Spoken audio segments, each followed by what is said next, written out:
The Blackmore Castle sat like a rotting tooth against the Scottish Highlands, its towers clawing at storm clouds that never seemed to leave. Emma Morrison clutched her swollen belly as she stepped through doors that hadn't opened in 50 years, the rusty key trembling in her fingers. She was 6 months pregnant, abandoned by her ex-boyfriend, and desperate enough to claim an inheritance from a great aunt she'd never met. The locals had crossed themselves when she'd asked for directions. Cursed bloodline, they'd whispered, should have died out generations ago. But Emma was a historian. She didn't believe in curses until she found the nursery. Hidden behind a false wall, untouched by time, sat dozens of cradles, each one carved with the same symbol that had appeared on her ultrasounds, the mark her doctor couldn't explain. Ancient journals scattered across dusty tables revealed the truth.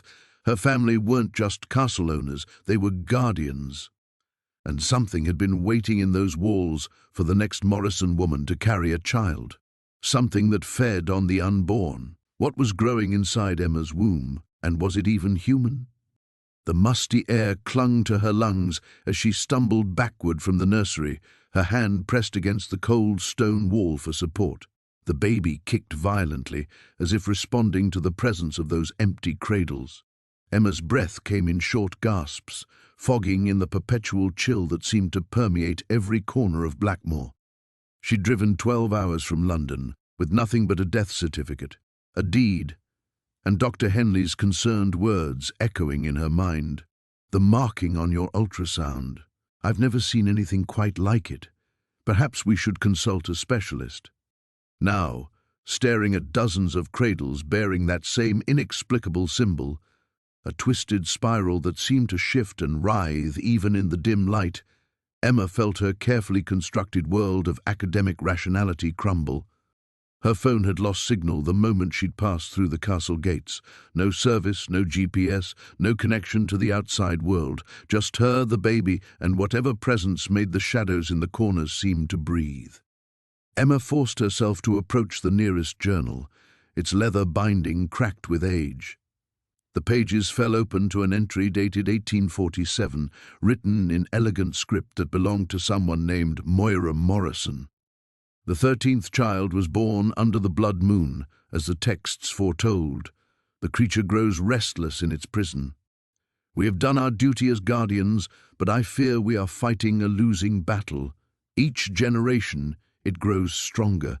Each birth brings it closer to freedom. God help us. I feel it moving in my dreams, whispering to the life within me. The children, they change before they're even born. By the 3rd month, they belong more to the darkness than to us. Emma's hand flew to her belly. 3rd month. That's when the strange cravings had started, not for pickles or ice cream, but for raw meat that made her stomach turn, even as she craved it. 3rd month, when she'd begun experiencing the dreams. Dreams of walking through corridors she'd never seen, descending into depths that couldn't possibly exist beneath her London flat. Dreams where something ancient and patient spoke to her in a language that predated words, promising power, promising purpose, promising that her child would be special. The journal pages rustled as a wind that couldn't exist in this sealed room swept through the nursery. Emma watched, paralyzed, as the cradles began to rock in unison, their wooden frames creaking a lullaby that seemed to come from the very stones of the castle. Deep beneath her feet, she heard it, a sound like breathing, rhythmic and vast. The castle itself seemed to pulse with each inhalation, and the baby responded with increasingly violent kicks that made Emma double over in pain. "What do you want?" she whispered to the empty room, feeling foolish even as the words left her lips. The breathing stopped. The cradles stilled.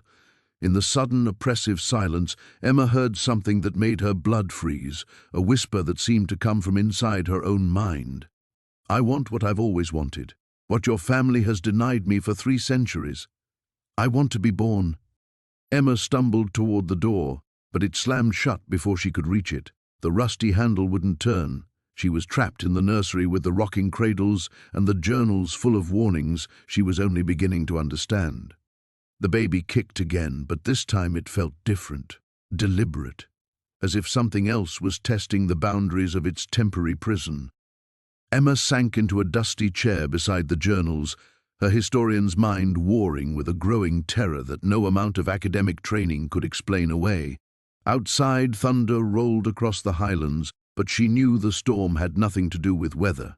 It was a celebration. After centuries of waiting, something ancient and hungry had finally found what it needed to claw its way back into the world. And Emma Morrison, the last of the Guardians, was going to give birth to it. Emma's hands trembled as she set down her coffee mug, the ceramic clicking against the kitchen table with finality. The letter lay before her like an accusation, its cream-colored paper somehow managing to look both official and ancient. She'd read it 3 times now, but the words refused to make sense. Inherited property. Castle Ravencraig, sole surviving heir of the MacLeod bloodline. This has to be a mistake, she murmured to the empty apartment, her voice echoing off the bare walls. The morning sun streaming through her windows felt suddenly cold, and she pulled her cardigan tighter around her shoulders. At 6 weeks pregnant, she was already feeling more vulnerable than usual, but this letter sent a chill through her that had nothing to do with hormones. She'd never heard of any Scottish relatives. Her parents had died in a car accident when she was 12, and her grandmother, the woman who'd raised her, had always insisted they were simple Irish-American stock.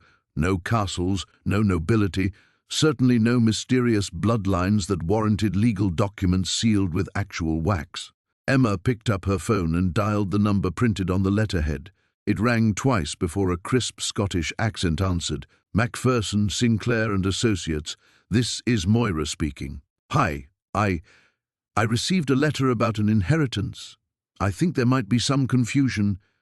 You'll be Emma Catherine Sullivan, then? Moira interrupted, her tone suggesting she'd been expecting this call. Born on October 15th, 1997, to Michael and Catherine Sullivan. Ní MacLeod? Emma's breath caught. Her mother's maiden name was indeed MacLeod, though she'd never thought much about it. Yes, but no confusion, love. Your great-aunt Isla MacLeod passed 6 months ago. The castle's been waiting for you. I don't understand. I've never heard of any Aunt Isla. There was a pause, filled with the sound of shuffling papers.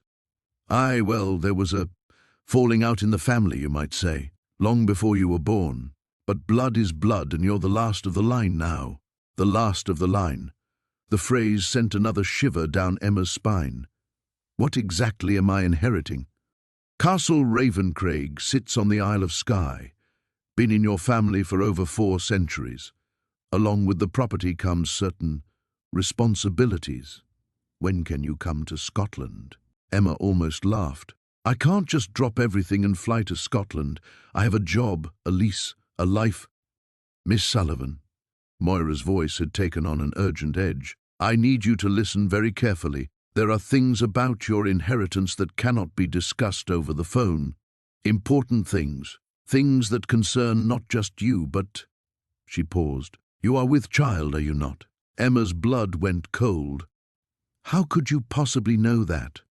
The MacLeod women, we know things. And right now, I'm knowing that you need to come to Scotland as soon as possible.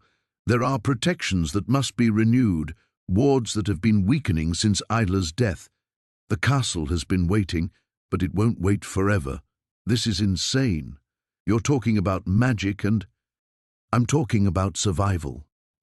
Moira's voice cut through Emma's protest like a blade. Your child carries the MacLeod blood. That makes both of you very important and very much in danger. The longer you delay, the weaker the barriers become. Emma stood abruptly, pacing to her living room window. Outside, Chicago hummed with normal, rational life. Cars honked, pedestrians hurried past with coffee and phones pressed to their ears, the elevated train clattered by in the distance. Everything looked exactly as it had an hour ago, but something fundamental had shifted. Barriers against what? Another long pause. Something that's been locked away for centuries. Something that knows you exist now and knows what you carry. As if summoned by Moira's words, a shadow passed across Emma's window. too large and too slow to be a bird.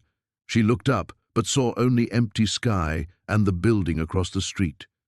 Still, goosebumps rose along her arms. I need time to think about this.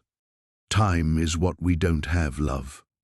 But I understand this is overwhelming. I'll overnight you the full documentation, including your great-aunt's letter to you. She knew this day would come, knew you'd have questions. Read what she wrote, then call me back. The line went dead, leaving Emma staring at her phone in the sudden quiet of her apartment. She looked around at her carefully constructed life.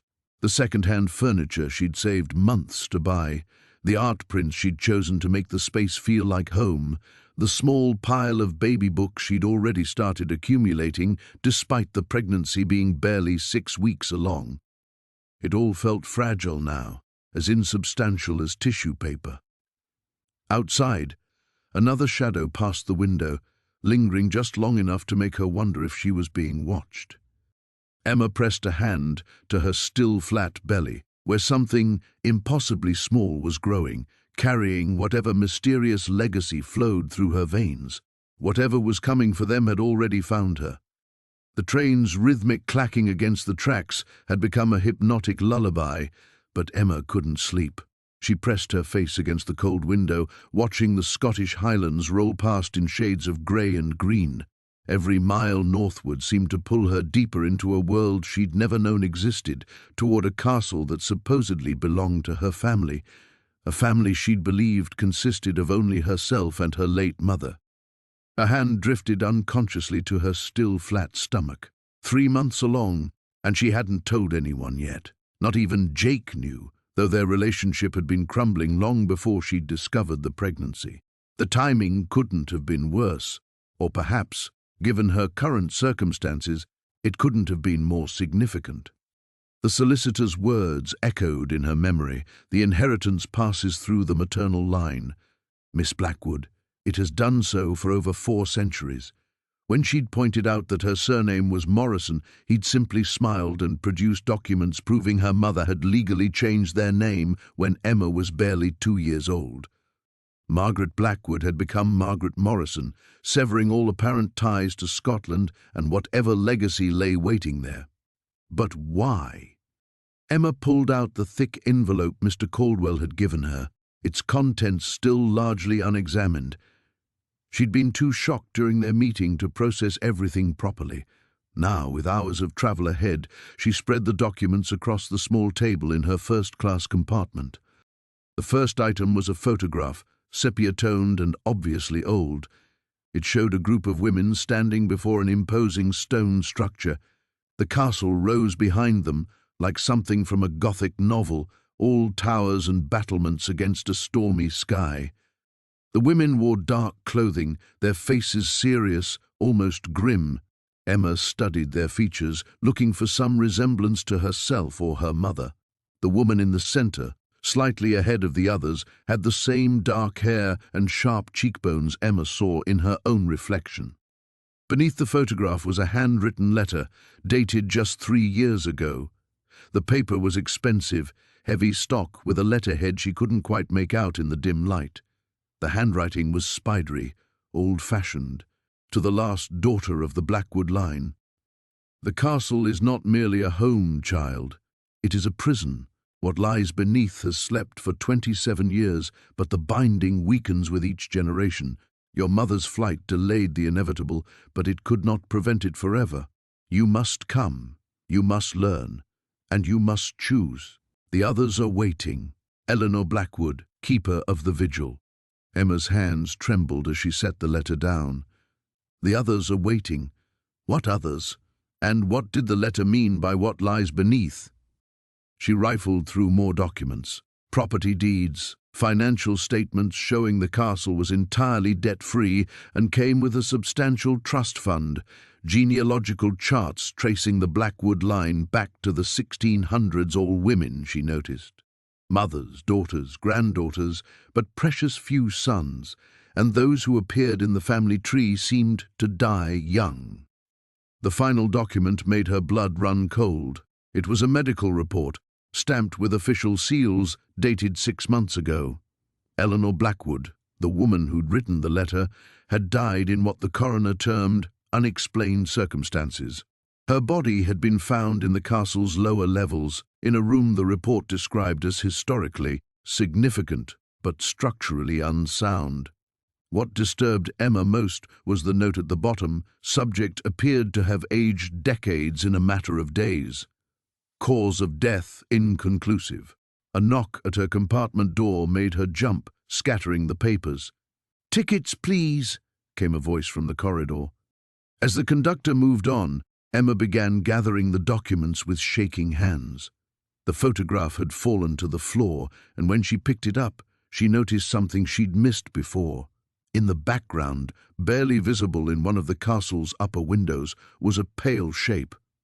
At first glance it looked like a woman in white, but the longer Emma stared, the more wrong it seemed. The proportions were off, the posture too angular, and there was something about the way the light caught it that made her stomach turn. She shoved everything back into the envelope and pressed it against her chest.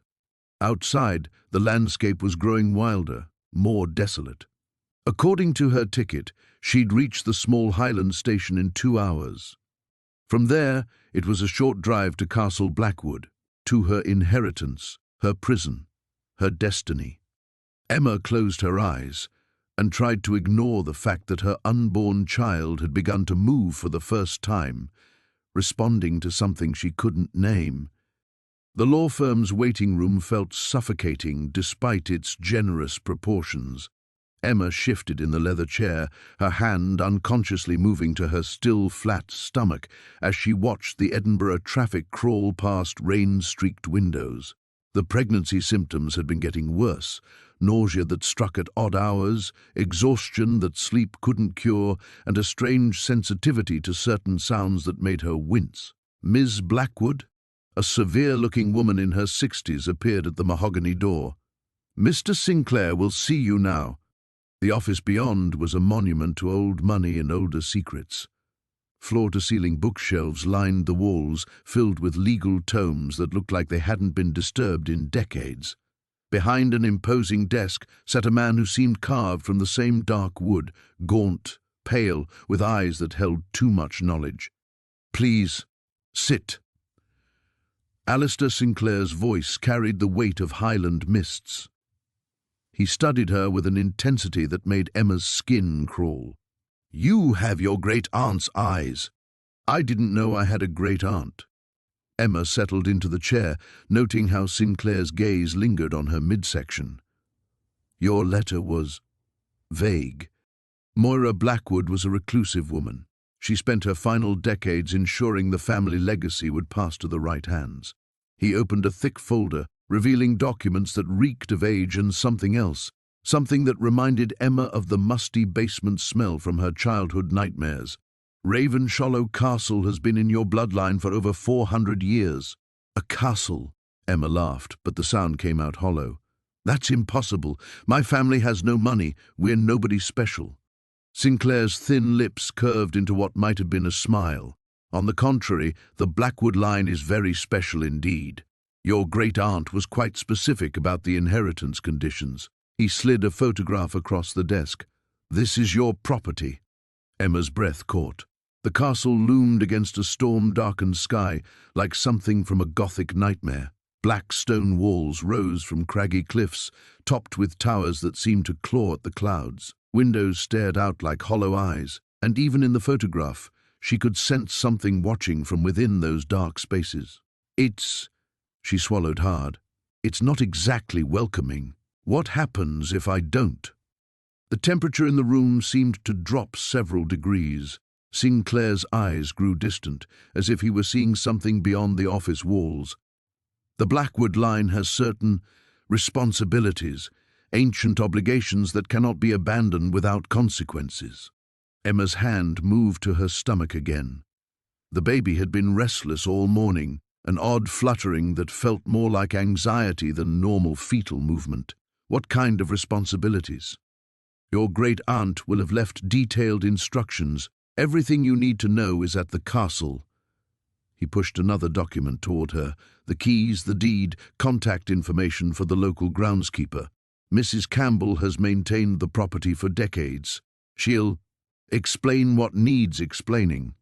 The papers felt wrong under Emma's fingers, too cold, too smooth, as if they were made from something other than ordinary paper. Her name was already typed on the inheritance forms in an old-fashioned font that seemed to shift slightly when she wasn't looking directly at it. Mr. Sinclair, can you tell me anything about my great-aunt? How did she die? His pause lasted too long. Peacefully, in her sleep. She was quite elderly. But his eyes said otherwise, and Emma caught a glimpse of what looked like fear flickering in their depths. She left specific instructions that you should visit as soon as possible. Time is of the essence. Emma signed the documents with a hand that trembled slightly. Each signature felt like sealing some kind of pact, though with whom or what, she couldn't say. The pen seemed to guide itself, forming letters that looked more elegant than her usual scrawl. One more thing, Sinclair said as she prepared to leave.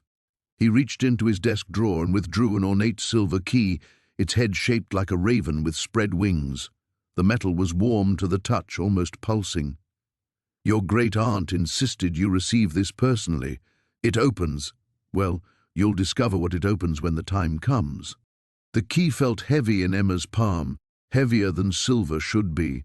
As her fingers closed around it, she could have sworn she heard something, a distant sound like wind through stone corridors, or perhaps like something very old and very patient breathing in the dark. Outside the law office, Edinburgh's familiar streets seemed foreign suddenly. Emma clutched the inheritance papers and the strange key, feeling as though she'd just stepped into someone else's life. The baby moved again, a sharp kick that made her gasp, almost as if it was eager to reach its new home. The morning light filtering through the grimy windows revealed details Emma had missed in the previous day's chaos. Dust motes danced in pale sunbeams that struggled to penetrate the gloom, and she could see now that what she'd taken for decorative wall panels were actually carved reliefs depicting scenes of ancient rituals. Robed figures surrounded altars where something was being sacrificed, though the worn stone made it impossible to determine what. Emma traced her fingers along one carving, feeling the deep grooves worn smooth by centuries.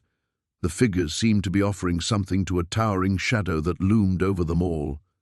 A chill ran through her that had nothing to do with the castle's perpetual cold. Fascinating, isn't it? She spun around to find an elderly woman standing in the doorway, leaning heavily on a gnarled walking stick. The stranger wore a thick wool coat despite the late spring weather, and her silver hair was pulled back in a severe bun. Most unsettling were her eyes, a pale blue that seemed to look right through Emma. "I'm sorry.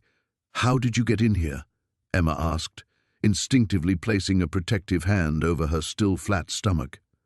"Moira Blackwood," the woman said, ignoring the question entirely. "I've been the castle's caretaker for more years than I care to count.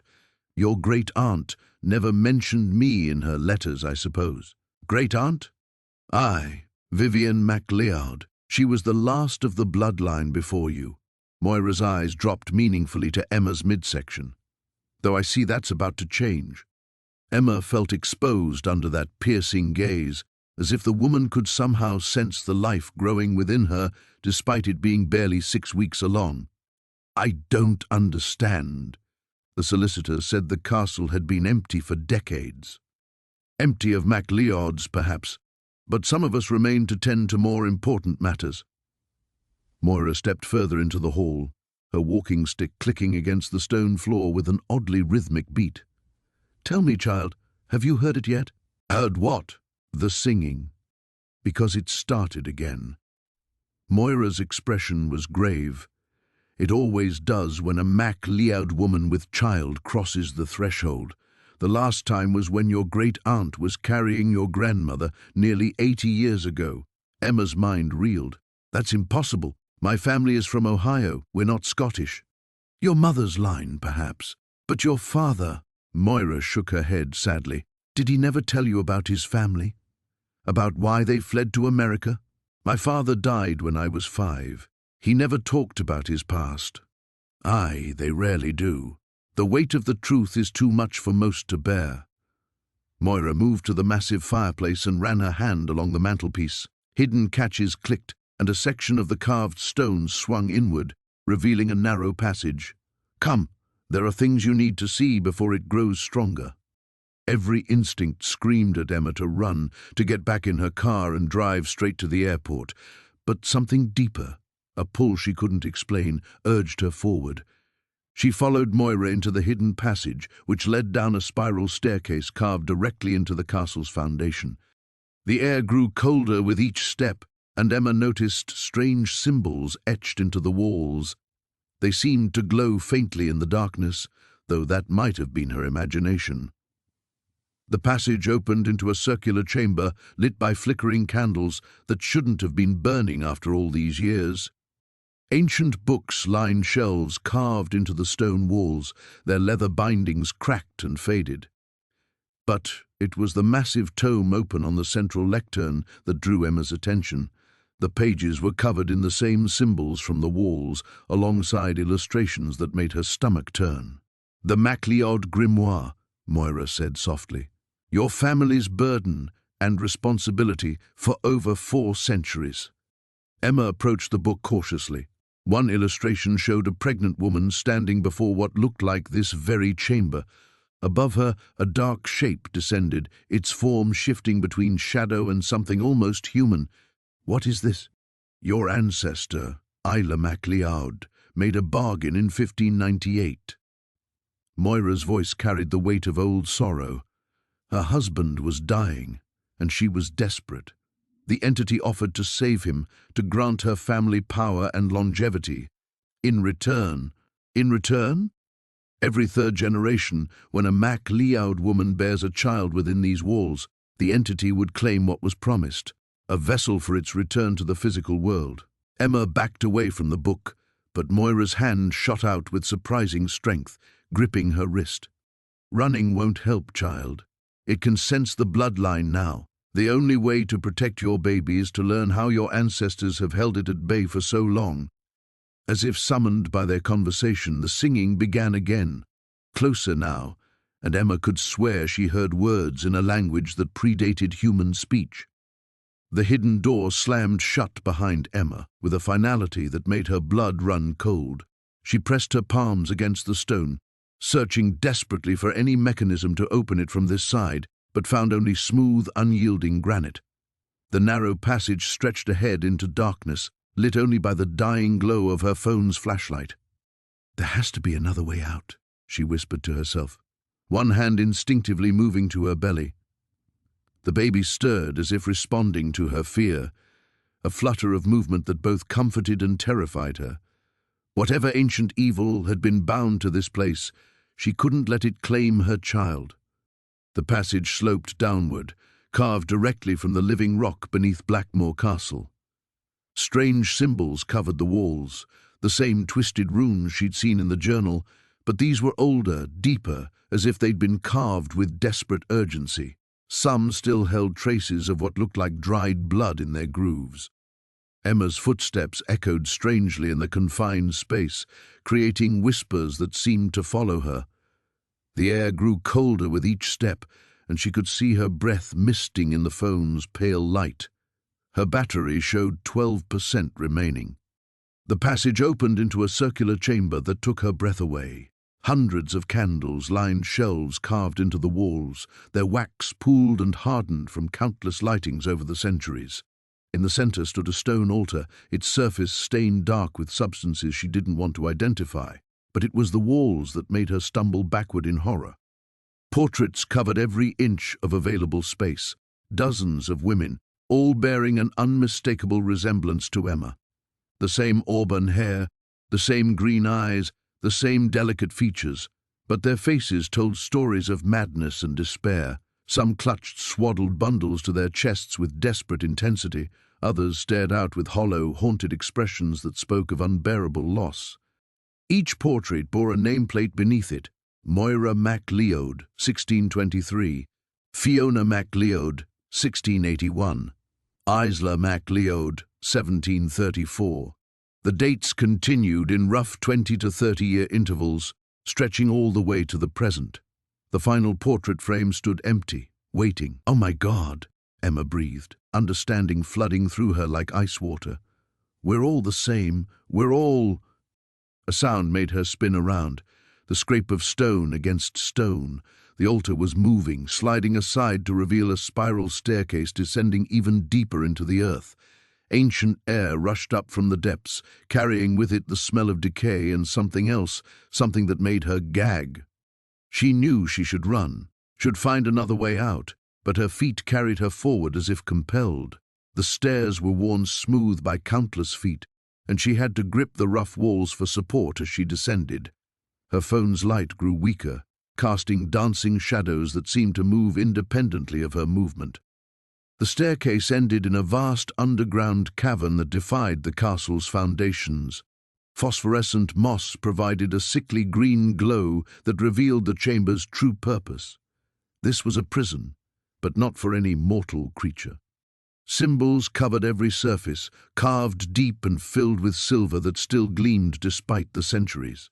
They formed complex patterns that hurt to look at directly, geometric impossibilities that seemed to twist and writhe when she wasn't focusing on them. At the chamber's center, a circle of standing stones created a barrier around something that made the air itself seem to recoil. Inside the circle, the darkness was absolute, not merely the absence of light, but something that devoured it. And within that hungry void, Emma could sense movement, ancient, patient, aware. "You came," a voice whispered from everywhere and nowhere, speaking words that bypassed her ears and resonated directly in her bones. After so long, another daughter returns. Emma's phone died, plunging her into the cavern's eerie glow. "What are you?" "I am hunger. I am need. I am the shadow cast by creation itself." The voice grew stronger, more distinct. "Your bloodline has kept me bound for 7 centuries, but each generation grows weaker, each guardian more willing to bargain." The darkness pressed against the circle's boundaries, testing them. Several symbols flickered, their light dimming. "The child you carry, I can feel its potential, so much power, untainted by the fears that have strengthened these bonds." Something that might have been laughter echoed through the chamber. "Your ancestors thought they could contain me forever, but they only delayed the inevitable. Each birth in your line feeds me, makes me stronger." Emma backed toward the stairs, but found her way blocked by shadows that had taken on substance and weight. "Don't run, daughter. We have so much to discuss. Your child's birth approaches, and with it my freedom. The only question is whether you'll cooperate or join your ancestors in the portraits above." The baby kicked hard, as if trying to escape what was coming.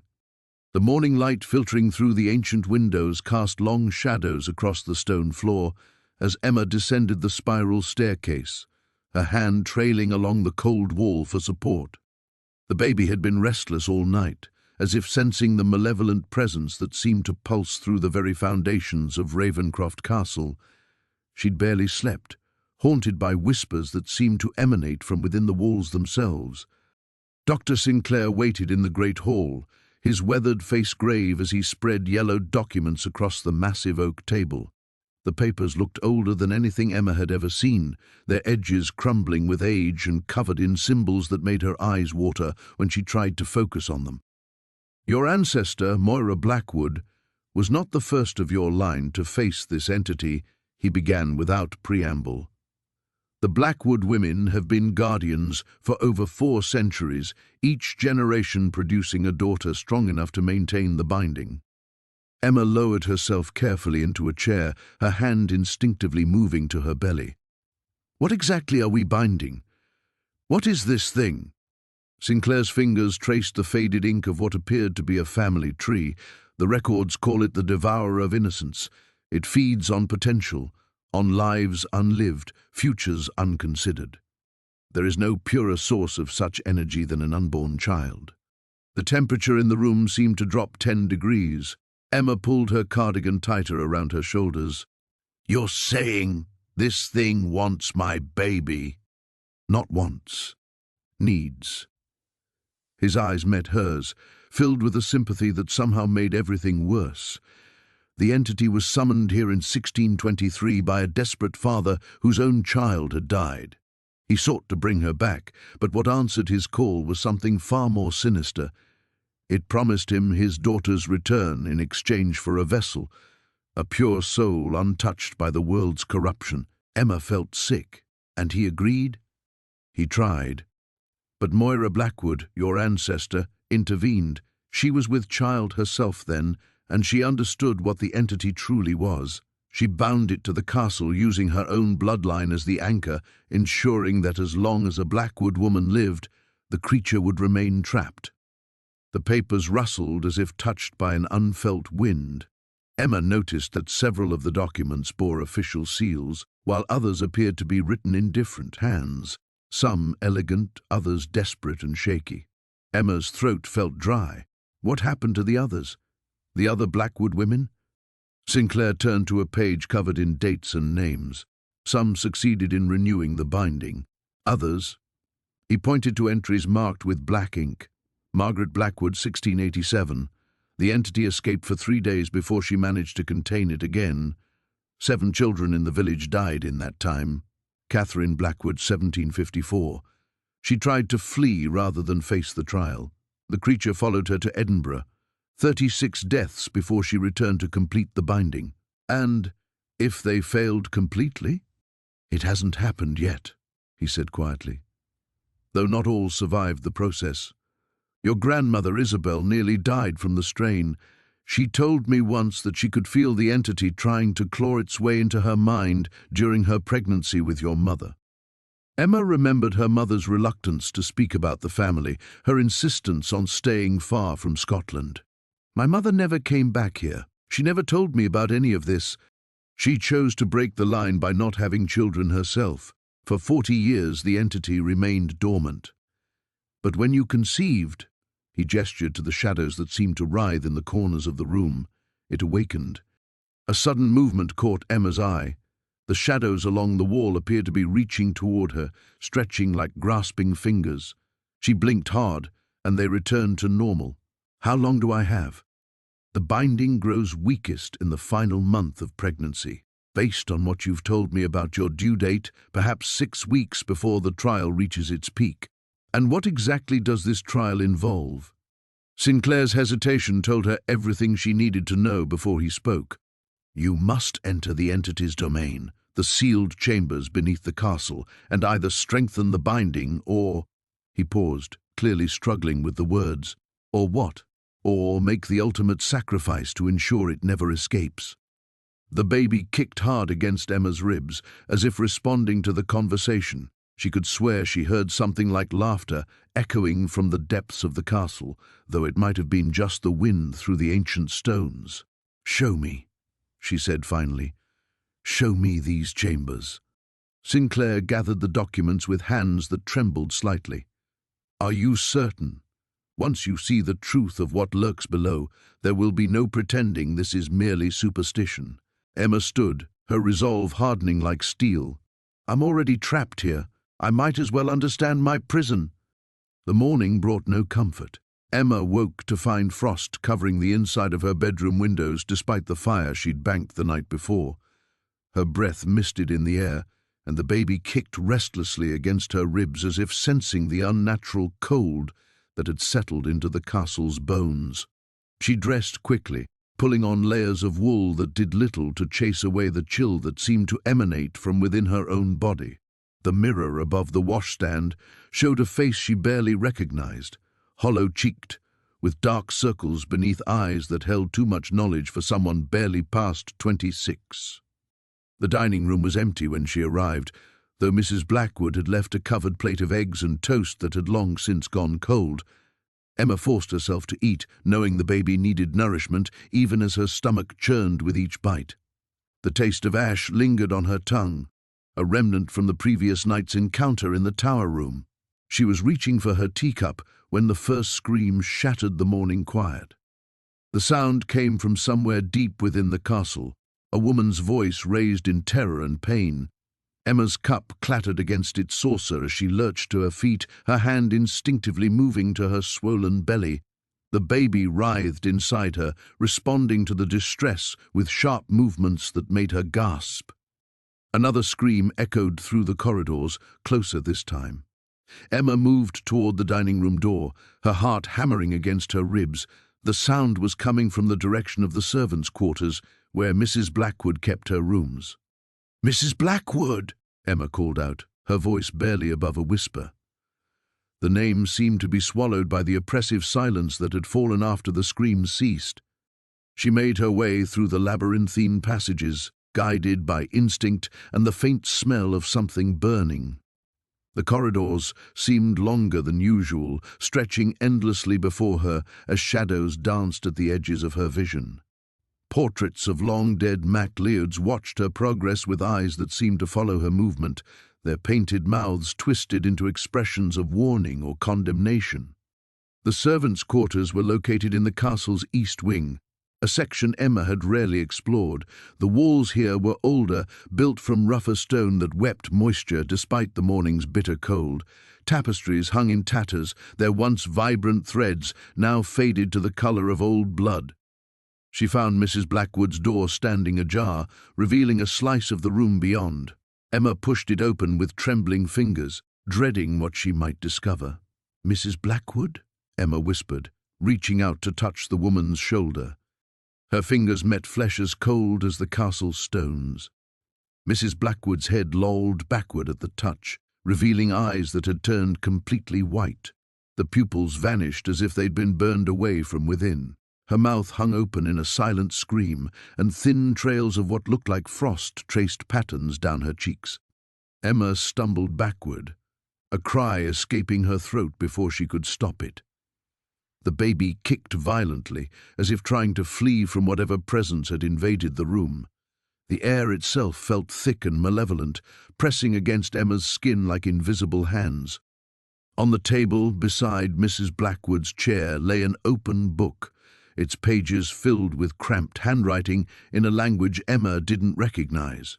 The ink seemed to shift and writhe as she watched, forming symbols that hurt to look at directly. Beside the book sat a small mirror, its surface reflecting not the room around it, but something else entirely, a landscape of twisted trees beneath a starless sky where shadows moved with predatory intelligence. Emma forced herself to look away from the mirror's surface, feeling something vast and hungry pressing against the edges of her consciousness. The baby's movements had become frantic now, sharp kicks and turns that sent waves of pain through her abdomen. She backed toward the door, her eyes fixed on Mrs. Blackwood's frozen form. As she reached the threshold, the woman's head slowly turned to face her, though the white pupilless eyes remained fixed and staring. The mouth opened wider, and a sound emerged that was neither breath nor voice, but something far worse. A whistling keen that spoke of empty places beyond the reach of light or warmth. Emma ran then, fleeing through the corridors as that terrible sound followed her, seeming to come from the very walls themselves. Behind her, she could hear other doors opening, and she knew, without looking back, that more of the castle's servants had been touched by whatever force was stirring in the depths of Ravenshollow. The entity was growing stronger, feeding on the life force of those within the castle's walls, and Emma knew with horrible certainty that she and her unborn child were its ultimate prize. The ancient tome felt warm beneath Emma's trembling fingers, as if the leather binding pulsed with its own heartbeat. Moira stood beside her in the library, candlelight casting dancing shadows across the weathered pages, as Emma turned them with careful reverence. "Here," Moira whispered, pointing to an illustration that made Emma's stomach lurch. The drawing depicted a woman heavy with child, standing before what was unmistakably Ravenshollow Castle. Dark tendrils seemed to emerge from the castle's stones, reaching toward the woman's swollen belly. The vessel's burden, they called it. Emma's hand instinctively moved to her own abdomen, where the barely perceptible swell of her pregnancy seemed to throb with sudden awareness. "What does it say?" Moira's weathered finger traced the faded script. "It speaks of the bloodline curse, lass." Every generation, the darkness grows stronger, waiting for the perfect moment to break free. And each time, she paused, her voice catching, each time it's drawn to new life, innocent life. The words on the page swam before Emma's eyes as she tried to focus on the archaic text. She could make out fragments. The unborn shall serve as gateway, and when the blood runs pure and the vessel is willing. Willing? Emma's voice cracked. What does that mean, willing? Before Moira could answer, a sound echoed through the castle that froze both women in place. It started low, almost like wind through the corridors, but gradually took on an unmistakably human quality, the sound of a baby crying. Emma's blood turned to ice water. That's impossible. The crying grew louder, more insistent, seeming to come from everywhere and nowhere at once. It echoed through the stones themselves, reverberating in Emma's bones and making her unborn child flutter restlessly within her womb. Moira slammed the book shut. We need to get you out of here, now. But as they turned toward the library door, it swung closed with a resounding bang. The iron handle rattled but wouldn't turn, no matter how frantically Emma twisted it. The crying intensified, joined now by whispers that seemed to seep from the very walls. Emma, Emma, come to us. The voices were soft, seductive, carrying the musical cadence of ancient Gaelic. Emma found herself drawn toward them, despite every rational thought screaming at her to resist. The baby's cries were so heartbreaking, so desperate. Surely there was a child somewhere in the castle who needed help. Don't listen to them. Moira grabbed Emma's arm, her grip surprisingly strong. It's not real. It's trying to lure you deeper into the castle. Emma fought against the compulsion, but the voices grew more insistent, more persuasive. Images flashed through her mind, visions of herself walking through corridors she'd never seen, descending stone steps into darkness, following the sound of crying toward a chamber where shadows writhed with malevolent purpose. The temperature in the library plummeted. Their breath misted in the sudden cold as frost began forming on the windows. The candles flickered wildly, casting erratic light across the book spines that seemed to shift and move of their own accord. The ritual, Moira muttered, pulling a small cloth bundle from her coat. I'd hoped we wouldn't need this so soon. She unwrapped what appeared to be a collection of dried herbs and small bones, arranging them quickly on the library table. Your ancestor Margaret left detailed instructions for protection, but they require your participation. Emma watched in fascination and terror as Moira began to chant in what sounded like ancient Gaelic. The whispers from the walls grew angry, more aggressive, and the baby's crying took on an almost inhuman quality, too shrill, too sustained for any mortal infant. What do I need to do? Emma asked, though part of her was still listening to those seductive voices, still feeling drawn toward whatever lay hidden in the castle's depths. Blood, Moira said without hesitation. The protection requires your blood, the blood of the MacLeod line, just a few drops on these herbs. Emma hesitated.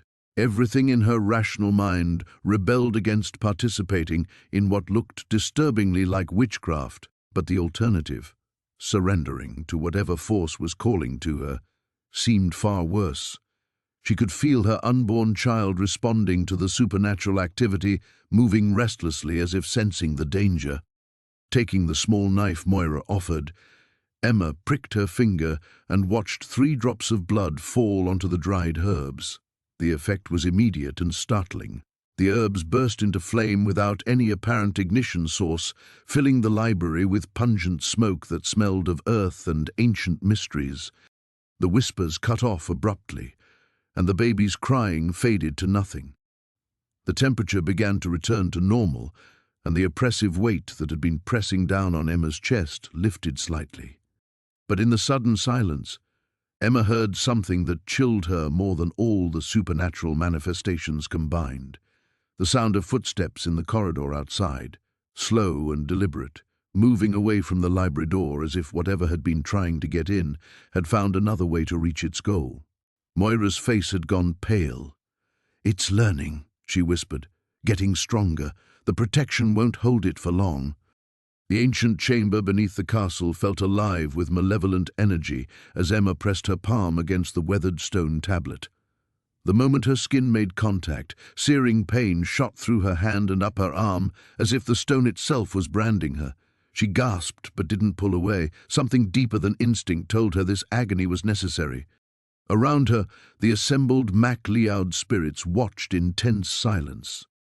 Their translucent forms flickered like candles in a hurricane, some barely visible while others appeared almost solid in the supernatural light emanating from the walls. At the center of their circle stood Moira, her grandmother's spirit, whose earlier revelation about the bloodline's true purpose still echoed in Emma's mind. "The binding requires sacrifice," Moira had explained. "Not of life, but of innocence. You must willingly accept the full burden of our curse, knowing what it will cost you and your child." The tablet beneath Emma's palm began to warm, then burn. Ancient Gaelic symbols carved into its surface started to glow with an eerie blue light that matched the fire now coursing through her veins. She could feel something fundamental shifting inside her, as if her very DNA was being rewritten. The baby in her womb stirred restlessly, sensing the change. "I see it now," Emma whispered, her voice hoarse with pain and understanding. Images flooded her mind. Generations of Mac-Leod women who had stood in this very chamber, each accepting their role as guardian. She saw her grandmother as a young woman, tears streaming down her face as she performed this same ritual. She witnessed the original binding when the first Mac-Leod bride had trapped the entity using her own life force as the lock. The entity they called the Devourer had been drawn to their bloodline for one simple reason. Mac-Leod women carried something within them that it desperately needed. Not just magical ability, but a specific genetic marker that would allow it to inhabit human form permanently. For centuries, the family had managed to keep it contained by ensuring one woman from each generation willingly bound herself to the castle, becoming a living seal. But Emma's mother had broken the cycle by fleeing, leaving no one to maintain the binding. The entity had grown stronger during the decades of neglect, and now it sensed something even more valuable than a single guardian, an unborn child whose mixed heritage might provide the perfect vessel for its complete manifestation.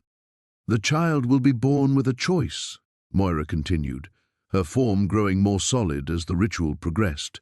"Light or shadow, guardian or gateway, but that choice can only be made freely, without coercion from either side." Emma felt the weight of centuries settling on her shoulders. Every protective charm, every strengthening ritual, every life given to maintain the binding, it all led to this moment. She understood now why her mother had run, why she'd hidden the truth so desperately. The responsibility was crushing. But as the ancient power flowed through her, Emma also felt something else. Strength. Raw, primal energy that had been dormant in her bloodline, waiting for someone strong enough to wield it properly. She wasn't just accepting a burden, she was claiming a birthright. The spirits around her began to fade, their earthly concerns finally released as the proper guardian took her place. Only Moira remained fully visible, and even she was starting to become translucent. "There's more you need to know," her grandmother said urgently. "The binding isn't permanent. Every generation it must be renewed by choice. And there are others, descendants of those who originally summoned the Devourer. They've been searching for ways to break our hold, to claim its power for themselves." Emma's blood ran cold. "Others? Here?" "Closer than you think. They've been watching, waiting for the binding to weaken enough for them to act.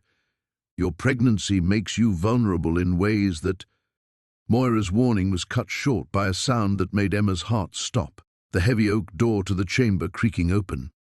Footsteps echoed on the stone stairs, measured and confident. Someone else was in the castle, someone who knew exactly where to find her. The ritual was incomplete. Emma could feel the power still flowing between her and the tablet, leaving her momentarily defenseless. She tried to pull her hand away, but the stone held her fast. The binding wouldn't release her until the process was finished.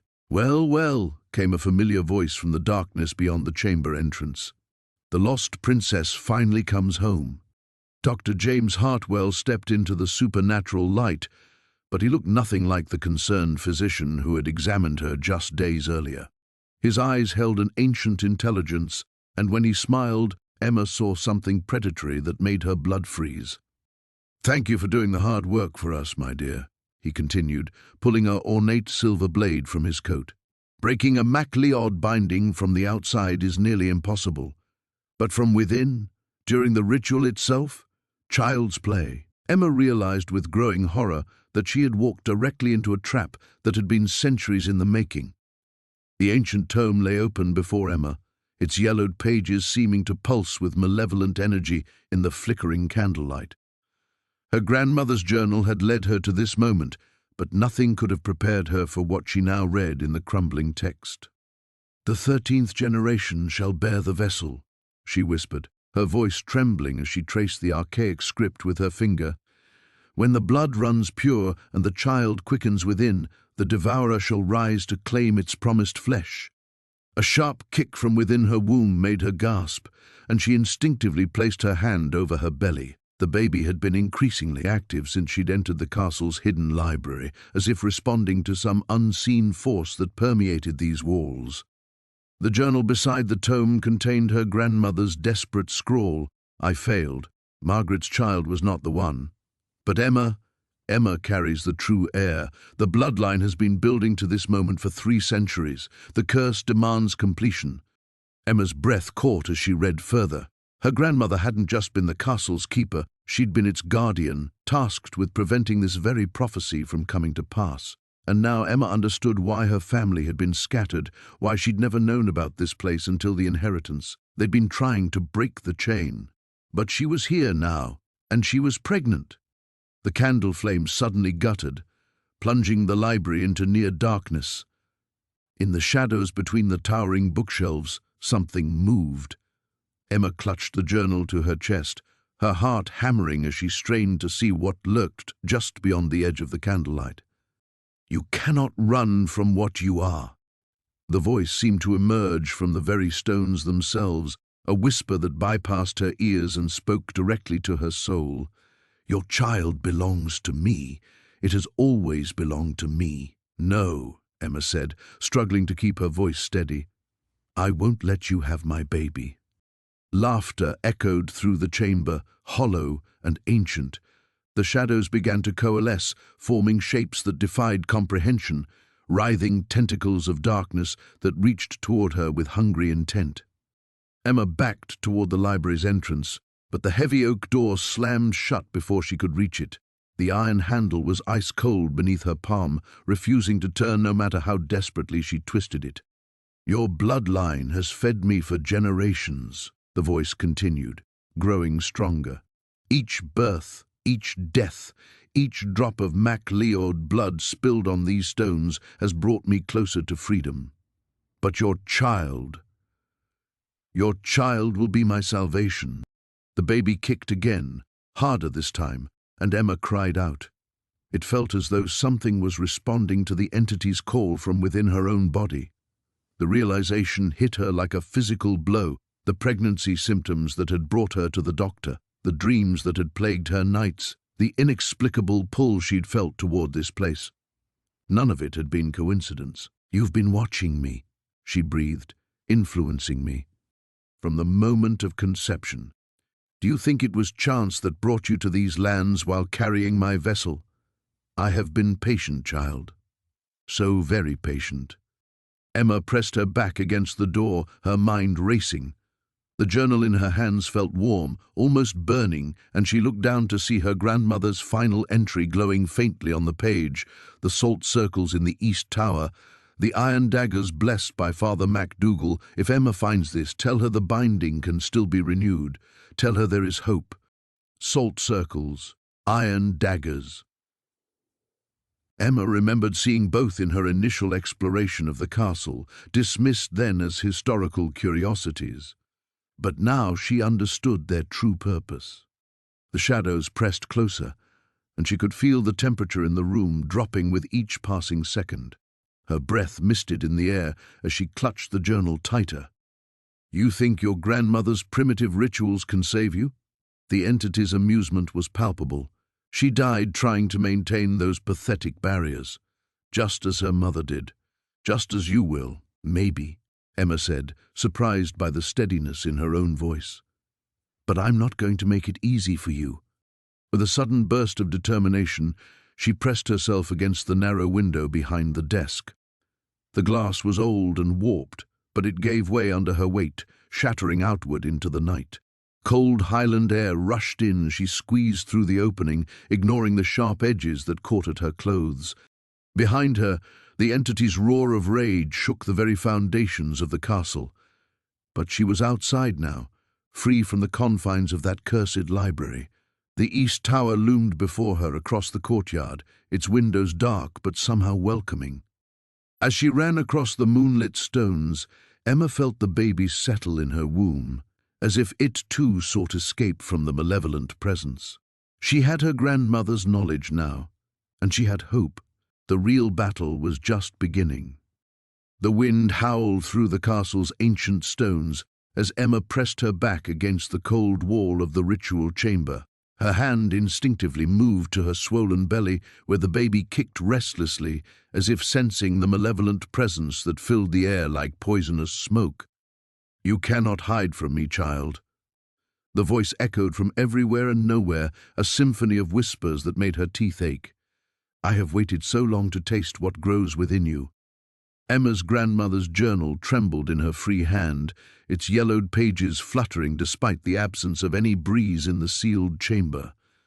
The symbols carved into the surrounding walls pulsed with an unholy light, growing brighter as the entity's hunger intensified. She could feel it probing at the edges of her consciousness, seeking entry through her fear. The protection circle she'd hastily drawn in salt and ash seemed pitiful now, a child's defense against something that had devoured kingdoms.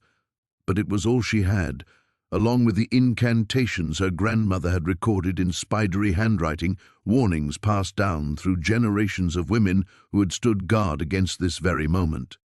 "The Blackwood line has always been mine to claim," the voice continued, and now she could see it taking shape in the shadows beyond her circle, a writhing mass of darkness that hurt to look at directly, composed of too many eyes and mouths that had never known human flesh. "Your ancestors merely delayed the inevitable. But you, sweet Emma, you carry my true prize."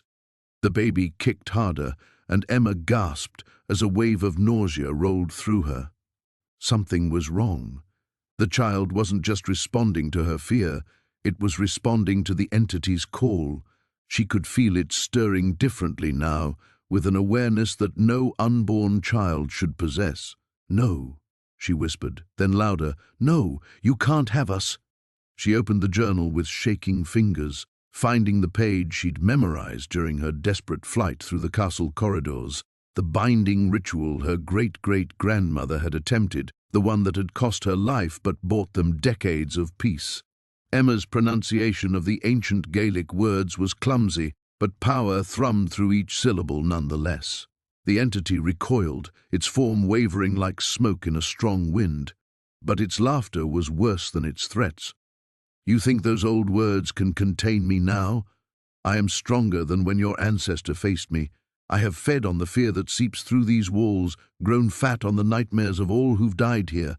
The darkness pressed against her circle, testing its boundaries. "And I know what your grandmother never told you, what none of them dared write in their precious journals." Emma's voice faltered as she continued the incantation, dread pooling in her stomach like ice water. The baby had gone still, unnaturally so, and she could feel something shifting inside her that had nothing to do with normal pregnancy. "The bloodline was never meant to contain me, child. It was meant to serve me, to bring me the perfect vessel." The entity's glee was palpable. "Your ancestor didn't bind me out of nobility. She made a bargain. Her life for time, time for the bloodline to produce what I truly sought. A child born within these walls, conceived in fear, nurtured on the very power that keeps me tethered to this realm." The journal slipped from Emma's numb fingers as the horrible truth crashed over her. Every Blackwood woman had been led here, generation after generation, like cattle to slaughter.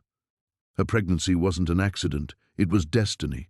The strange circumstances that had brought her to Scotland, the mysterious inheritance, even her ex-boyfriend's sudden abandonment that had left her alone and vulnerable. "You see it now," the entity crooned, its voice honey-sweet with satisfaction. "The child has been mine since the moment of conception. Every day it has grown stronger in my presence, more attuned to my will. Soon it will be ready to carry me into your world, clothed in flesh that was born to serve my purpose." Emma felt the baby move again, but this time the movement was deliberate, purposeful. She pressed both hands to her belly and felt something press back from within, as if greeting her touch. But the intelligence behind that movement was ancient and hungry. The salt circle began to dissolve, grain by grain, though no wind stirred the air. Emma watched in horror as her protection crumbled, knowing that once it was gone, there would be nothing between her and the thing that had orchestrated her entire existence. But as the darkness crept closer, and the walls seemed to pulse with malevolent life, Emma felt something else stirring within her. Not the alien presence that had taken root in her womb, but something deeper, a fury that belonged to every woman who had been used, manipulated, and sacrificed for another's purpose. The entity might have planned for her compliance, her fear, her despair. It had not planned for her rage. The ancient stone steps spiraled downward into absolute darkness, each footfall echoing like a death knell in the narrow passage. Emma's flashlight beam danced across walls carved with symbols that seemed to writhe in the shifting shadows, growing more elaborate and disturbing the deeper they descended. Behind her, Marcus's breathing was labored, and she could feel his reluctance like a physical weight. "Emma, we should wait until morning," he whispered, his voice tight with fear. "Whatever's down here has waited centuries. A few more hours won't matter." But Emma knew better. The pull in her chest had become almost unbearable, a magnetic force that made her bones ache with need. Her unborn child responded to it too, moving restlessly within her, as if reaching toward whatever lay below. Time was running out. She could feel it in the way the castle itself seemed to be holding its breath. "It won't wait," she said, her voice echoing strangely in the narrow space. "Can't you feel it? It's getting stronger." They emerged into a vast underground chamber that defied the castle's architecture above. The ceiling stretched impossibly high, disappearing into blackness that her flashlight couldn't penetrate. But it was the walls that made Emma's blood freeze. Hundreds of portraits lined the circular chamber, each showing a woman with her distinctive auburn hair and green eyes. Some wore medieval gowns, others Victorian dress, but all shared the same face, her face, and all were clearly pregnant. In the center of the chamber stood an ornate stone altar, its surface stained dark with substances Emma didn't want to identify. Ancient iron chains lay coiled around its base like sleeping serpents, and the air above it shimmered with an unnatural heat that made the space feel alive. Marcus grabbed her arm, his fingers digging into her flesh. "Jesus Christ, Emma, we're leaving. Now!" But Emma couldn't move. She was transfixed by the portraits, walking slowly around the chamber's perimeter. Each painting was dated, and as she followed them chronologically, a horrifying pattern emerged. 1247, 1363, 1481, 1598, every 117 years, another woman, another pregnancy, another sacrifice. "They all came here," she whispered, her free hand instinctively protective over her belly. "All of them came down here to feed me." The voice emerged from everywhere and nowhere, a sound like grinding stone and rushing wind. The temperature in the chamber plummeted, and their breath became visible in ghostly puffs. Emma's flashlight flickered, the beam growing weaker as something seemed to drain its power.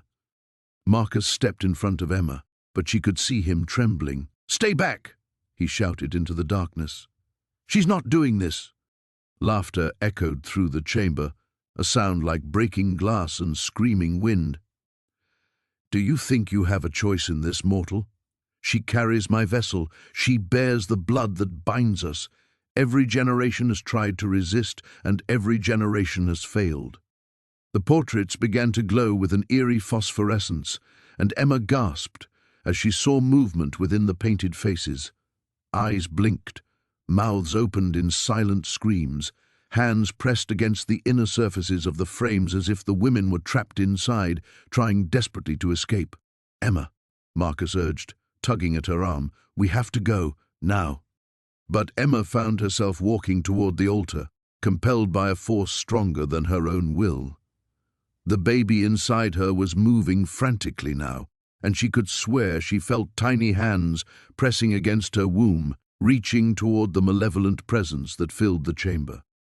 "Don't fight it," the voice crooned, becoming almost seductive. "Your ancestor Margaret tried to fight. She failed, just as they all failed. But you're different. You're the last of the line. After you, there will be no more need for waiting, no more need for patience. Your child will be my permanent vessel, and I will walk the earth again." Emma's feet carried her closer to the altar, despite every instinct screaming at her to run. The chains around its base began to move on their own, slithering across the stone floor like metallic snakes. One wrapped around her ankle, its touch burning cold through her jeans. "Let her go!" Marcus lunged forward, grabbing the chain and crying out as it seared his palms. The smell of burning flesh filled the air. The entity's laughter grew louder, more triumphant. "She cannot leave. None of them could leave once they descended to this place. Look upon your sisters, Emma. See your fate." The painted women were all reaching toward her now, their mouths open in warning cries she couldn't hear. But as Emma looked closer, she realized they weren't reaching for her. They were pointing behind the altar, where something glittered in the dying beam of her flashlight. A key, ancient, ornate, and somehow familiar. Emma's heart raced as she remembered her great-aunt's final words, the ones Moira had dismissed as delirium. The key wasn't metaphorical, it was real, and it was here. The chain around her ankle tightened, but Emma smiled grimly. Perhaps her ancestors had failed, but they had also left her a gift. The ancient chamber trembled as Emma's blood hit the stone altar, each drop igniting symbols that had remained dormant for centuries. The air crackled with otherworldly energy, and she could feel the entity's fury radiating through the castle walls like a living thing. "It's working," Moira whispered, her weathered hands gripping the iron pendant around her neck. "The binding is responding." But Emma barely heard her. The moment her blood touched the altar, visions flooded her mind, not her own memories, but those of her ancestors. She saw Isla Mac Leod, her great-great-grandmother, standing in this very chamber, heavily pregnant and defiant. Behind Isla, shadows writhed and coalesced into something that made Emma's soul recoil in terror.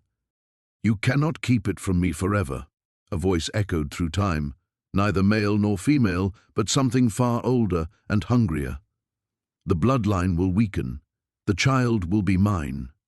Emma gasped as the vision shifted, showing her other women of her lineage performing the same ritual, generation after generation, each buying time, each sacrifice keeping the entity at bay for decades at a time. But with each binding, the cost grew higher, and the entity grew more cunning. "Emma," Dr. Hendrick's voice cut through the supernatural maelstrom, "your pulse is dangerously elevated. The stress on the baby—" "The baby is why we're here," Emma said through gritted teeth, pressing her palm harder against the stone despite the searing pain. The symbols were glowing brighter now, creating intricate patterns that seemed to move and shift before her eyes. "This ends with me. No more generations of women living in fear." The temperature in the chamber plummeted, frost began forming on the walls, and their breath came out in visible puffs. The entity's presence grew stronger, pressing against the weakening barriers between worlds.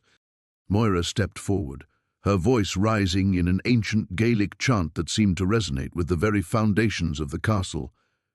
The words were harsh, guttural, and Emma felt them in her bones. As the old woman chanted, the symbols on the altar pulsed in rhythm, and Emma realized this wasn't just about her blood. It was about willingly offering herself as a conduit. "There's something else," she said, her voice barely audible over the growing supernatural storm. In the visions, Isla didn't just bind it. She trapped part of herself with it. That's why the binding held for so long. Dr. Hendricks moved closer, his medical bag clutched in white-knuckled hands. Emma, I don't understand what's happening here, but your vitals are becoming critical. If you don't stop this soon... His words were cut off as the chamber door slammed shut with a resonating boom that shook dust from the ceiling. The entity's laughter filled the air, a sound like breaking glass mixed with dying screams. Too late, it whispered from everywhere and nowhere. The vessel is ready. The child's soul burns bright, untainted, perfect. Emma felt a sharp pain lance through her abdomen, and she doubled over. The baby was moving frantically, as if trying to escape something that was already inside the womb with it. Panic flooded her system as she realized the entity wasn't waiting for birth. It was trying to possess the child now, while it was still connected to her. Moira, what do I do? It's inside. Focus on the love, the old woman commanded, never breaking her chant. The entity feeds on fear, on despair, on the darkness in human hearts, but it cannot touch pure love. Think of your child, Emma, not as a burden or a curse, but as the most precious thing you've ever been given. Emma closed her eyes, pressing both hands to her belly. Through the pain and terror, she found that spark of maternal love that had been growing stronger each day since she'd learned of her pregnancy. She thought of tiny fingers and first steps, of bedtime stories and scraped knees that needed kissing better. She imagined a future where her child would grow up free from this ancient curse. The symbols on the altar flared with blinding white light, and the entity shrieked in what sounded like genuine pain. Emma felt its presence recoil, but she could sense its determination. This was a battle of wills now, and it had been fighting far longer than she had been alive. "Not enough," she gasped, feeling the entity pushing back, trying to burrow deeper toward her unborn child. "The love isn't enough. I need..." Another contraction hit her, this one accompanied by a warm wetness between her legs. Dr. Hendricks immediately moved to her side, his professional training overriding his confusion about the supernatural events unfolding around him. "Emma, you're going into premature labor. We need to get you to a hospital immediately." "No," she said firmly, even as another wave of pain crashed over her. "If I leave now, if we break the connection before the binding is complete, it will follow us. It will take my baby the moment it's born." The entity's presence pressed closer, and Emma realized with growing horror that it was using her labor to its advantage, feeding off her pain and the vulnerability of the birthing process. Time was running out. The ancient stone chamber beneath the castle's foundation felt alive with malevolent energy as Emma descended the spiral staircase, each step echoing like a death knell in the suffocating darkness. The iron key her great-aunt had hidden burned cold against her palm, its weight somehow heavier than any metal should be. Behind her, the sounds of the entity's fury grew distant, muffled by centuries of reinforced stone and protective wards that were rapidly failing. Malcolm's flashlight beam danced across walls, covered in symbols that seemed to writhe and shift when viewed directly. The air grew thicker with each breath, heavy with the scent of decay and something else, something that reminded Emma of birth and blood and the space between life and death. "The binding chamber," Malcolm whispered, his voice barely audible above the low thrumming that emanated from the walls themselves. "I never thought I'd see it with my own eyes." Emma pressed her free hand against her swollen belly, feeling the baby's restless movements. Had the kicks always been this sharp, this deliberate? Or was she imagining the way her child seemed to respond to their proximity to this place of ancient power? The staircase ended at a heavy wooden door reinforced with iron bands and sealed with a lock that matched the key in Emma's hand. As they approached, the thrumming grew louder, more insistent, and Emma realized it wasn't coming from the walls at all. It was coming from beyond the door, a rhythmic pulsing like a massive heart beating in the earth's depths. "Are you certain about this?" Malcolm's hand found her shoulder, his touch warm and steadying. Once we open this door, there's no telling what we might unleash. Emma thought of the shadows that had been stalking her, growing bolder with each passing day. She thought of the dreams that weren't dreams, of the whispers that called to her unborn child in a language that predated human speech. Most of all, she thought of her grandmother's journal and the terrible revelation it contained, that her family hadn't just been guardians of the curse, but willing participants in keeping it fed. "It's already loose," she said, fitting the key into the ancient lock. "At least down here, we might have a chance to understand what we're fighting." The lock turned with surprising ease, as if it had been waiting centuries for this moment. The door swung open on hinges that moved without sound, revealing a chamber that defied the castle's medieval architecture. The walls curved inward like the inside of an egg, smooth and black as polished obsidian, reflecting their flashlight beams in distorted patterns that hurt to look at directly. In the center of the chamber stood a stone altar, its surface stained dark with substances Emma didn't want to identify, but it wasn't the altar that made her breath catch in her throat. It was what surrounded it. Dozens of iron chains hung from the curved ceiling, each one ending in shackles sized for different limbs, different ages. Some were small enough for children, some were sized for pregnant women, and at the chamber's far end, carved into the obsidian wall itself, was a massive relief depicting a tree whose branches grew not leaves but reaching hands, and whose roots disappeared into the open mouths of screaming faces. "Dear God," Malcolm breathed. "This isn't a binding chamber, it's a feeding chamber." The baby kicked hard against Emma's ribs, and for one terrifying moment she felt something else move inside her. Something that wasn't her child but was intimately connected to it, like a shadow sharing the same space. The sensation was so vivid, so wrong, that she doubled over with a gasp. "Emma!" Malcolm caught her before she could fall, his arms steadying her as another wave of wrongness washed through her body. "What's happening?" Before she could answer, the carved tree on the wall began to change. The reaching hands started to move, grasping and clutching at the air, while the screaming mouths opened wider, releasing a sound like wind through a graveyard. And from somewhere in the depths of that impossible carving came a voice Emma recognized from her darkest nightmares. "Welcome home, daughter of my blood." The voice wasn't speaking to Emma. It was speaking to the life growing inside her. Understanding crashed over Emma like ice water. The curse hadn't been weakening because she'd inherited the castle. It had been preparing.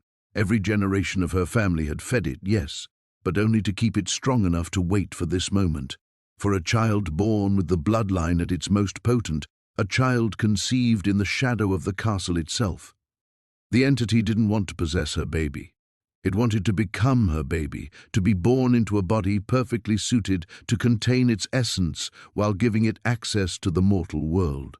And she was 8 months pregnant.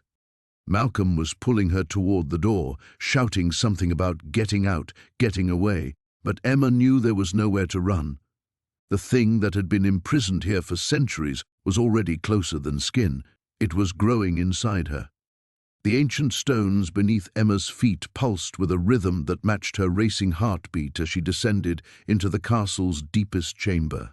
The binding ritual circle carved into the floor glowed with an eerie phosphorescence, its Celtic symbols writhing like living things in the torchlight. Moira's weathered hands trembled as she arranged the final components, iron nails blackened with age, crystalline salt that sparkled like crushed diamonds, and a ceremonial blade whose edge gleamed with an otherworldly sharpness. "The blood must be freely given," Moira whispered, her voice echoing off the damp stone walls. 3 drops from the mother, 3 from the child. It's the only way to forge the new binding before the eclipse reaches its peak. Emma pressed her palm against her swollen belly, feeling the baby's urgent movements beneath her skin. The child had been restless for hours, as if sensing the approaching confrontation. Through the narrow windows high above, she could see the moon's silver edge beginning to darken as the eclipse commenced. "How do we know this won't harm the baby?" Emma asked, though even as she spoke, she felt the answer deep in her bones. The ritual was older than written history, encoded in her very DNA by generations of guardians who had made this same terrible choice. "Because your bloodline was created for this purpose," Moira replied, her eyes reflecting the circle's strange light. "Your ancestors didn't just guard the entity, they became living vessels for the binding magic itself. Every woman in your family line has carried this potential, waiting for the moment when the seal would weaken enough to require renewal." A bone-deep chill swept through the chamber as shadows began to coalesce in the corners, drawn by the ritual's preparation.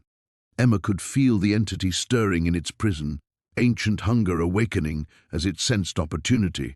The carved symbols on the walls seemed to shift and crawl, responding to its malevolent presence. "It knows what we're doing," Emma said, instinctively stepping closer to the protective circle. "I can feel its anger." "And its fear," Moira added grimly. "For all its power, it's been trapped here for 8 centuries. The thought of another binding terrifies it more than anything else ever could." The temperature plummeted as a sound like grinding stone filled the air. Cracks appeared in the chamber walls, spreading like spider webs as the entity tested the boundaries of its prison. Dust and debris rained down from the ceiling, and Emma had to steady herself against the altar as the floor trembled beneath their feet. "We need to begin now," Moira urged, taking Emma's hand and guiding her to the circle's center. "The eclipse won't wait, and neither will the entity." Emma nodded, though every maternal instinct screamed against what she was about to do. She thought of James, somewhere above them preparing his own desperate measures, believing that fire and iron could succeed where centuries of guardianship had failed. She thought of the village beyond the castle walls, its inhabitants sleeping peacefully, unaware of the cosmic horror that strained against its bonds so close to their homes. As she knelt within the glowing circle, Emma felt the weight of her inheritance settle fully upon her shoulders. She wasn't just a reluctant heir anymore. She was the latest link in an unbroken chain of women who had sacrificed everything to keep the world safe from something that should never have existed. Moira began the incantation in the old tongue, words that predated Christianity and carried the raw power of belief distilled across millennia. The carved symbols flared brighter with each syllable, and Emma felt her unborn child respond, tiny fists pressing against her ribs as if reaching toward the ritual's energy. "Now," Moira breathed, offering Emma the ceremonial blade. Emma took the knife with steady hands, though her heart hammered against her chest. The metal felt warm to the touch, almost alive with accumulated purpose. As she pressed its edge to her palm, she whispered a prayer to any god who might be listening, not for herself, but for the child who would inherit this burden in turn. The first drop of blood hit the circle's center and ignited like a fallen star, sending spirals of silver fire racing along the carved channels. The entity's roar of fury shook the castle to its foundations, and Emma felt her baby kick violently in response to the sound. "Stay strong," Moira commanded, her own voice strained with effort as she fought to maintain the incantation against the entity's resistance. 2 more drops, and then we guide the binding into the child." Emma closed her eyes and squeezed her cut palm, watching through her lashes as the second drop fell. The silver fire burned brighter, and she could feel something vast and terrible pressing against the ritual's growing power, seeking any weakness it could exploit. As the third drop prepared to fall, a distant explosion echoed through the castle above them. James had begun his assault on the entity's lair, unaware that his actions might shatter the delicate balance they were fighting to restore. The ancient stones beneath Emma's feet thrummed with malevolent energy as she descended the spiral staircase into the castle's deepest chamber. Each step sent waves of nausea through her pregnant body, but she pressed on, clutching the obsidian blade her grandmother had hidden for decades. Behind her, the sound of splintering wood echoed through the corridors. The protective barriers were failing. "You cannot hide from me forever, child." The voice seemed to seep from the very walls, a whisper that had haunted her bloodline for 8 centuries. "I have waited so long for this moment." Emma's hand instinctively moved to her swollen belly. 6 months pregnant, and she could feel the baby responding to the supernatural presence, moving restlessly as if trying to escape. The family journal had been clear about the curse's true purpose, not just to torment the MacLeod women, but to claim the firstborn of each generation when they were most vulnerable before birth, when the soul was still malleable. The chamber door loomed before her, carved with symbols that hurt to look at directly. Emma pressed her palm against the cold stone, feeling the familiar burn that confirmed her bloodline's connection to this place. The door ground open, revealing the source of her family's centuries-long nightmare. The entity hung suspended in the center of the circular room, neither fully corporeal nor completely spectral. Chains of silver and iron bound it to the ancient containment circle, but those bonds were weakening with each passing moment. Where its face should have been, there was only shifting darkness punctuated by 2 burning points of amber light. At last, it breathed, and Emma felt ice crystallize in her lungs. The final MacLeod daughter comes to me willingly. "I'm here to end this," Emma said, raising the obsidian blade. The weapon felt impossibly heavy in her trembling hand. No more generations, no more waiting. The thing that called itself Malphas laughed, a sound like grinding stone. "End it? Sweet child, you understand nothing. I am not the curse, I am the victim of it. Your ancestor bound me here, yes, but she also bound herself to me. Every MacLeod woman since has been my jailer, my tormentor, keeping me from the one thing I desire most." Emma's resolve wavered. "You're lying." "Am I? Did your grandmother tell you the truth about Moira MacLeod? That she summoned me not to destroy her enemies, but to save her own unborn child from a plague that swept these lands? She made a bargain, my power to protect her bloodline in exchange for what I needed to return to my realm." The baby kicked hard against Emma's ribs, as if responding to the creature's words. She gasped, nearly dropping the blade. "A soul untainted by this world," Malphas continued, its voice growing stronger as the chains began to crack. "Innocent, pure, unmarked by the weight of mortal existence. But your ancestor betrayed me. Instead of honoring our bargain, she trapped me here, condemning both our kinds to eternal suffering. Then why—" Emma stopped, understanding flooding through her. "You don't want to possess my child. You want me to free you. The child is merely the key, as you have always been the key. But this one—" the amber lights fixed on her belly. "This one carries enough of the old blood to break the bonds permanently. One small cut with that blade, one drop of its blood on these chains, and I can finally go home." Emma backed toward the door, but it slammed shut behind her. The temperature in the room plummeted, and her breath came out in visible puffs. "You feel it, don't you?" Malphas whispered. "The exhaustion that claimed your grandmother, your great-grandmother, all of them. The curse doesn't just bind me, it slowly devours you. How long do you think you can last? How long before the weight of containing me kills you, leaving your child defenseless?" Emma's legs gave out, and she sank to her knees. The entity was right. She could feel something vital draining from her, had been feeling it since the moment she'd entered the castle. Her grandmother's rapid deterioration, the way the MacLeod women never lived to see their grandchildren grow up. It all made horrible sense. "There is another way," Malphas said, its voice almost gentle now. "Free me willingly, and I give you my word, no harm will come to your child. The curse ends with your generation. You live. The baby lives. I simply leave." Emma looked down at the obsidian blade, then at the weakening chains. In the distance she could hear footsteps, heavy, urgent. Someone was coming, but would they arrive in time? Her child moved again, and this time she felt something else. A presence, ancient but protective. The accumulated strength of 8 generations of MacLeod women, all the mothers who had sacrificed everything to keep this moment from arriving. The first chain snapped with a sound like thunder. Emma raised the blade, knowing that her next choice would determine not just her fate, but the fate of generations yet to come.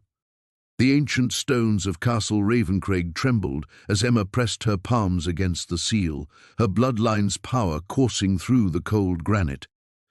The entity writhed within its prison, sensing how close it had come to freedom through her unborn child, but something had changed in the weeks since she'd first arrived at this cursed place. She was no longer the frightened, isolated woman who'd inherited a burden she didn't understand.